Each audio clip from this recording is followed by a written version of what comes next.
question. A federal judge over the weekend that the president had appointed to the bench in his first term in office basically argued that he could not deploy other states' National Guards to Portland, basically said that it was untethered, his argument, to what is actually happening on the ground.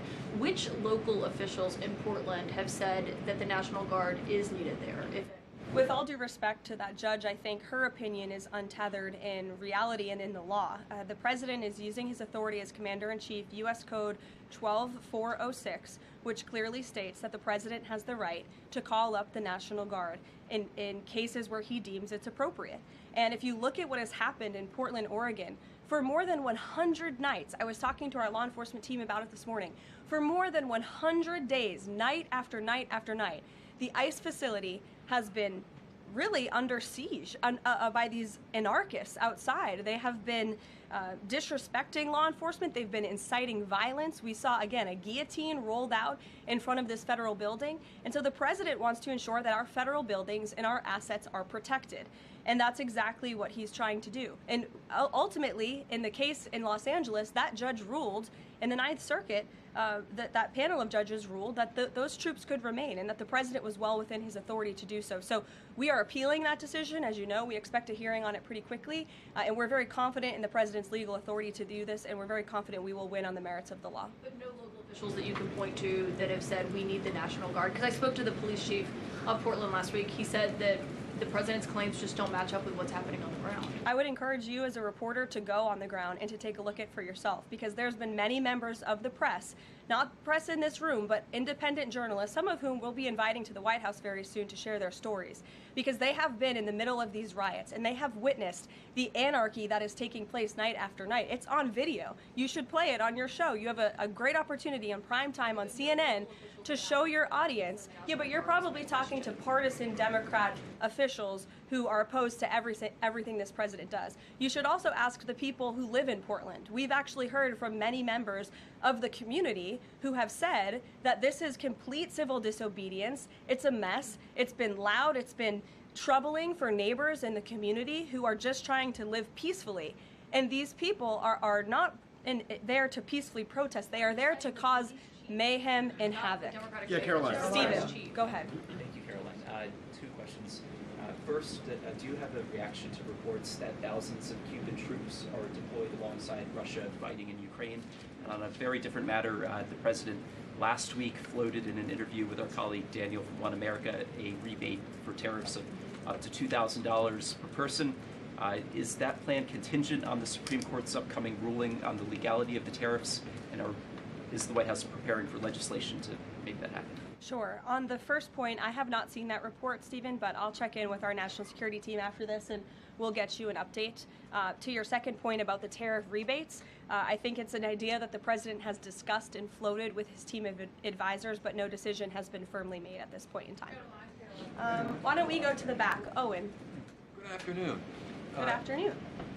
A few days ago, President Trump demanded Jay Jones of Virginia get out of the race for condoning political violence in a text message against a Republican politician a few years ago. He hasn't left the race. He hasn't dropped out. What's the president's reaction?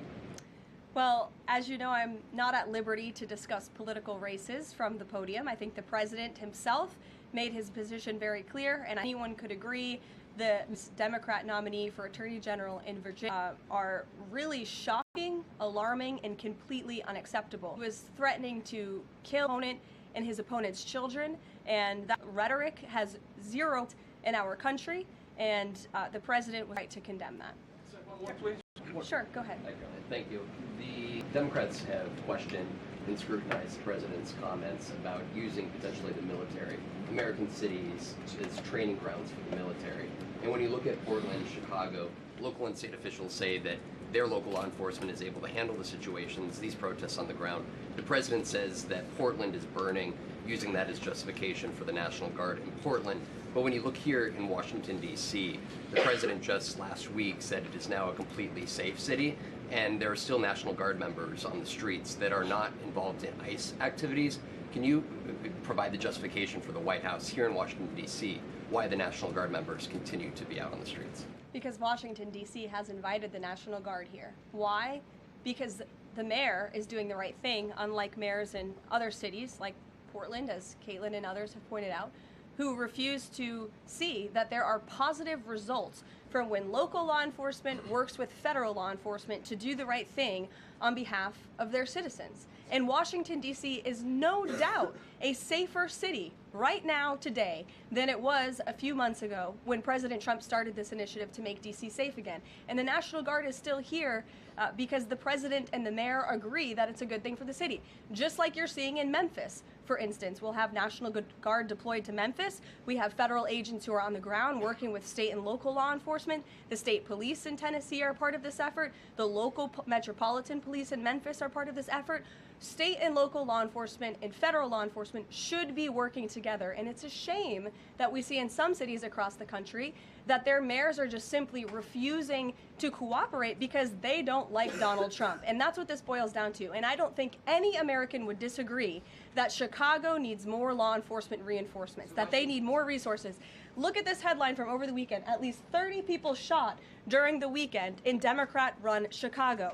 5 of them were killed in one weekend. This is completely unacceptable, and the president wants to make American cities safer, and he's willing to work with anyone to do it. If the courts allow you to ultimately send in the National Guard into Chicago and Portland, do Democrats not have reason to be concerned that there are long-term plans by this administration to keep U.S. military or the National Guard in American cities, like what we're seeing here in Washington? Why should they be concerned about the federal government offering help to make their cities a safer place? They should be concerned about this. They should be concerned about the fact that people in their cities right now are being gunned down every single night. And the president, all he's trying to do is fix it. And there has been a complete smear campaign by the Democrats and the media, quite frankly. I was reading Political Playbook this morning, one of the most inside the Beltway newsletters you can find. And you guys are framing this like the president wants to take over the American cities with the military. The president wants to help these local leaders who have been completely ineffective in securing their own cities. And we have already seen there's a positive formula for that. Look at Washington, D.C. The murder rate has declined significantly. Our streets are safer. People who live here feel safer. All of you in this room, I know you do, you just won't admit it. And it's a proven system that works, and the president wants to make America's cities safe again. And I don't think there's anything wrong with that. Michael. Thank you, Caroline. 2 questions, if I may. Because the mayor wants them. Michael. These talks in Egypt, if Hamas does agree to relinquish power and give it up, cede power to this transitional technocratic government, if that does happen, would the Trump administration then recognize a Palestinian state? Look, I don't want to get ahead of the technical talks right now, Michael. They're extremely sensitive.